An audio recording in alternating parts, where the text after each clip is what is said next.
Вот, всякое может случиться, поэтому мы исходим из чего? Лес у нас абсолютно мокрый.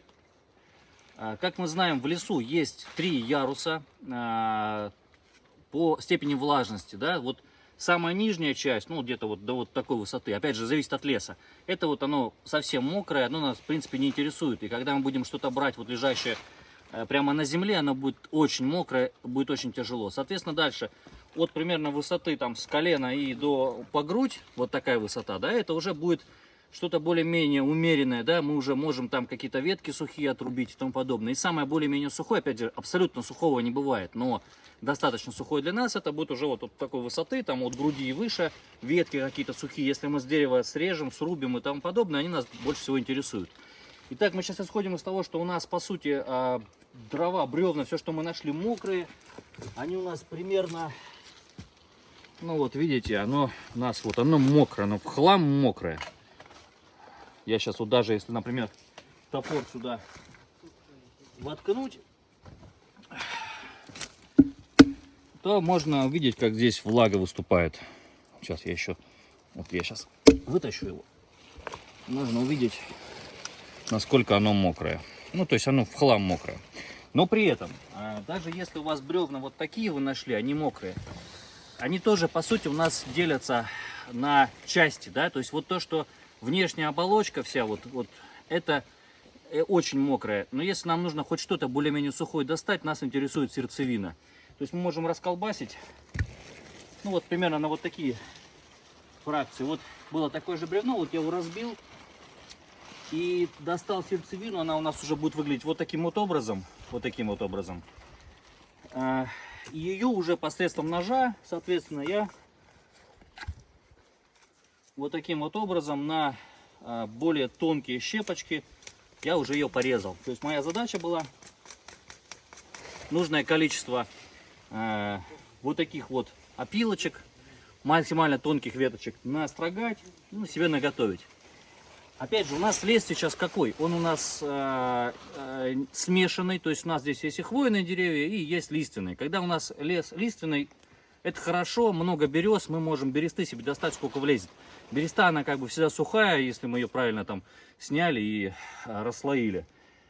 Ну, даже если лес у нас хвойный, мы можем выйти из положения вот таким вот образом. И плюс ко всему, когда мы будем веточки собирать, я здесь уже разделил на 3 кучки.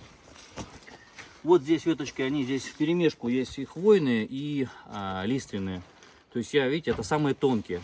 Я их еще немножечко поломаю, это вот первая кучка. Мы отсюда растопку начнем. Еще сюда бересту засунем, и она начнется. Дальше, соответственно, чуть-чуть потолще веточки мы их эдаким колодцем выложим, соответственно, чтобы они уже дальше занимались.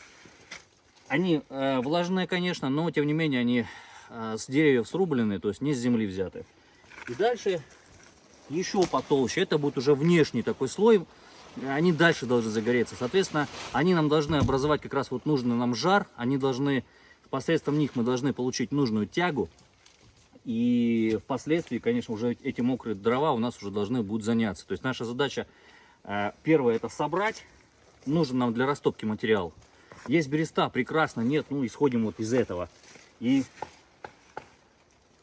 из этого. А следующая задача у нас нормально выложить костер, соответственно, его разжечь и получить нужную тягу, соответственно, получить нужное количество углей и дальше уже все греться у костра. Выложить нужно в таком формате, чтобы вот у нас то, что на растопку, центральная часть была. Потом, соответственно, сверху вот эти вот тонкие веточки накладываем, потом потолще, потом еще потолще. И вот эта вот мокрая вот эта вот дрянь самую уже наверх, чтобы тяга пошла вот так вот отсюда. И, соответственно, оно подсушивало. Ну, плюс заранее там наготовить еще веточки, которые мы уже будем подкладывать в процессе. Ну вот, береста есть, она как бы упрощает процесс.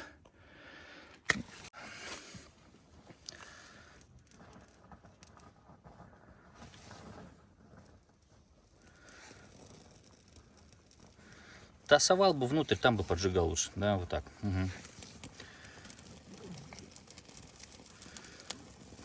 Бересту, в принципе, желательно, конечно, немножко сворачивать в такие клубочки, но и так сойдет.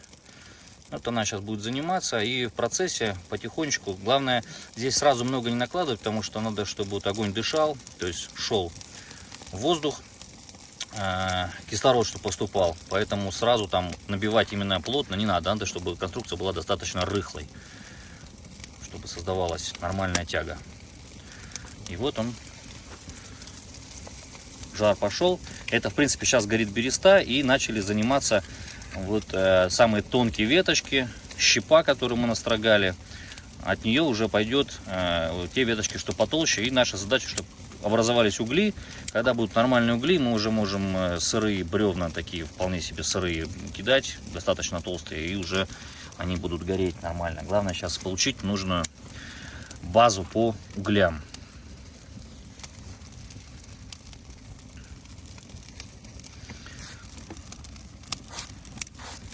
Ну да, вот такие вот потихонечку подкидываю. Сейчас оно будет заниматься, нормально пойдет.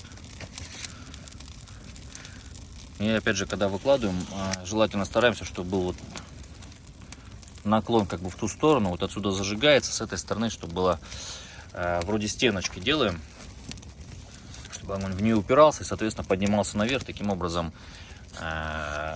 прожаривал то, что вот наверху подсушивал.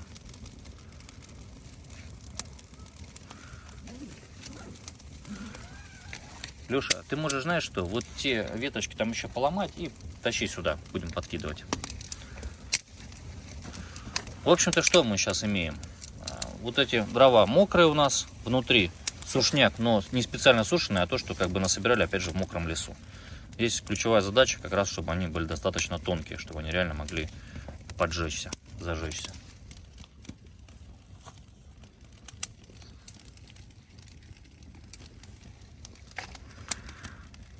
А чьи Италия? Не-не-не, я уже не мексикашка. А кто? Человек. Человек? А, нет. Я уже не мексикашка, я человек. А? Нас сегодня вьетнамцами назвали. Кто? Да какой-то тип очень непонятный. Вроде алкоголем пахнет, но вел он себя как будто под чем-то другим совершенно. Так. Изначально он к нам подошел. Сперва он строил глазки Ване. Ваня мне сказал, что его тот дед напрягает, короче.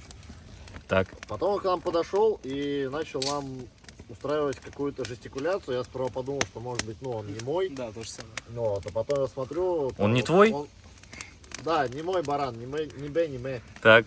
Вот, и, короче, что начал он как-то так вот жестикулировать. Мне хотелось это озвучить, как вот в фильме про Буратино, Крэкс Пэкс Фэкс, там все дела. Так. Он сперва что-то там хотел к нам подсесть, а мы не Миш, хотели, чтобы он к нам Ты не так начал. подсаживался. Внимание, анекдот. Да, спасибо. Ваня. Почему все Прервал. замолчали? Короче, мы не хотели, чтобы он к нам подсаживался. Он сказал что-то невнятное и ушел обратно. На протяжении всей дороги он продолжал Ване что-то там активно жестикулировать. Перед самым выходом он к нам подошел, сказал: а вы что, вьетнамцы? У него вьетнамский синдром.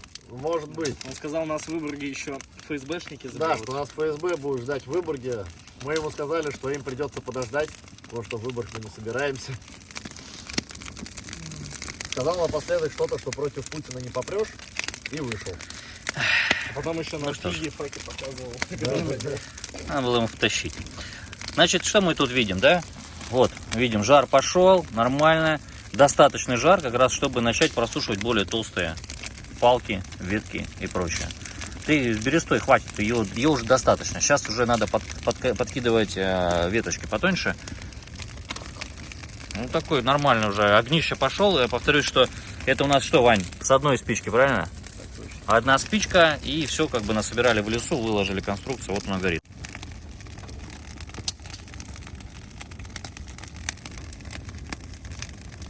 А ему навстречу 3 наркоманчика. Слышь, дед, есть закурить, нет? Ну тогда просто дай денег. Двое спереди, один заходит сзади, окружают, бляди. Скрутили деда, наркоманы. Понял, машинально, руку в карман, шаг назад для контратаки. Получайте, мордалаки!